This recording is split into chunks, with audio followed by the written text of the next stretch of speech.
It is said that there are always three kinds of people in any given society.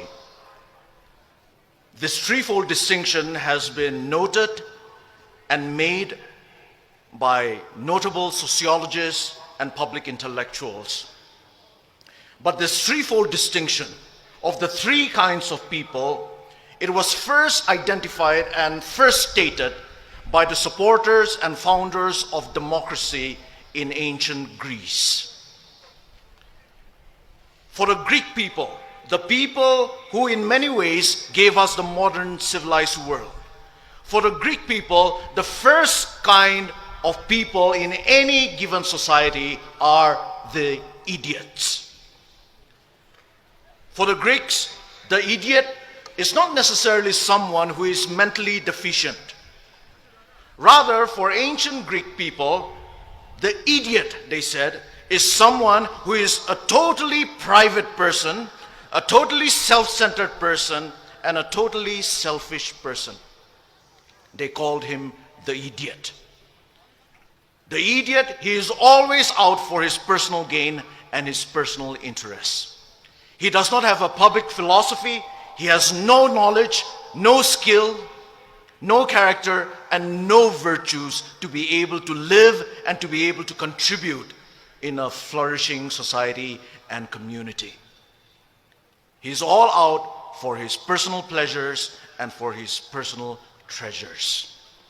And the Greeks said that the idiot was just an upgraded barbarian. The first kind of person, the idiot. But the Greeks also said that there is a second kind of people in any given society. And the Greeks called these people the tribes people. When we say tribes people, we don't necessarily mean the fact of belonging to a certain tribe, which is a good thing. But when they use the word tribes people, the Greeks meant a tribal and a tribalistic mentality. And the Greeks said that tribes people are those people who are not able to think beyond their small tribe or their small groups. For tribes people, their primary allegiance, their only allegiance, and their ultimate allegiance is to their tribe. Their tribe is their God, and their religion is tribalism. And tribes people, the Greeks said, are always afraid of things that are different, that are a little alien to them. They are always suspicious and fearful.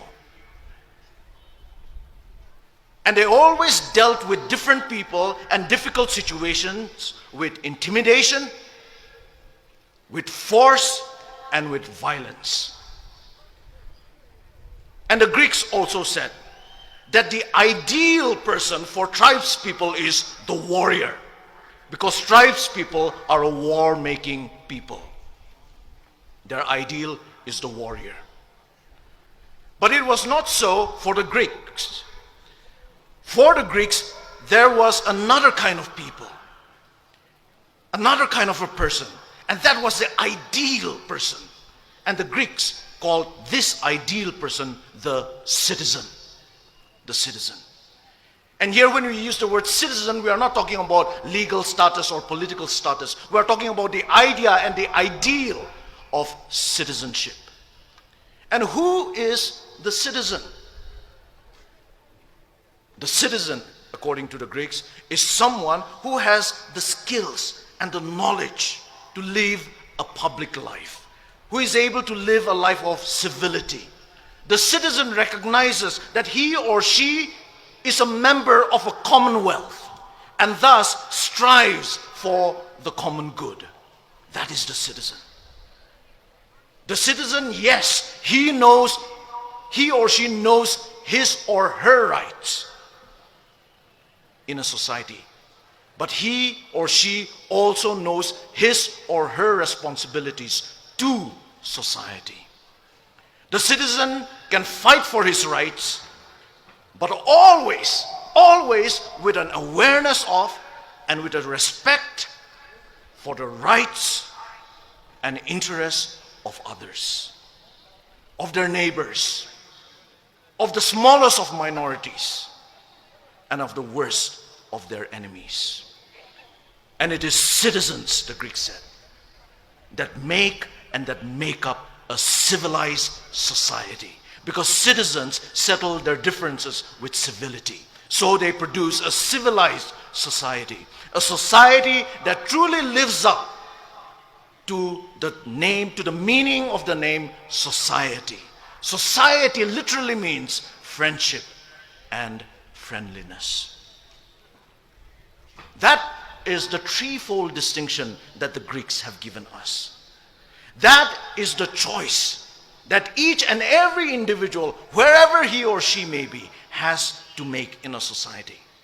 And I believe that that is the choice that starkly faces us Naga people today. Will we be idiots living only for ourselves? Will we be tribalistic tribes people, unable to think beyond our tribes and our small groups? Or will we be citizens? Citizens in the best sense of the word. Today, on this historic day, I believe I want to make my choice. And I also believe that you will want to make your choice. And I hope you and I will take that right choice.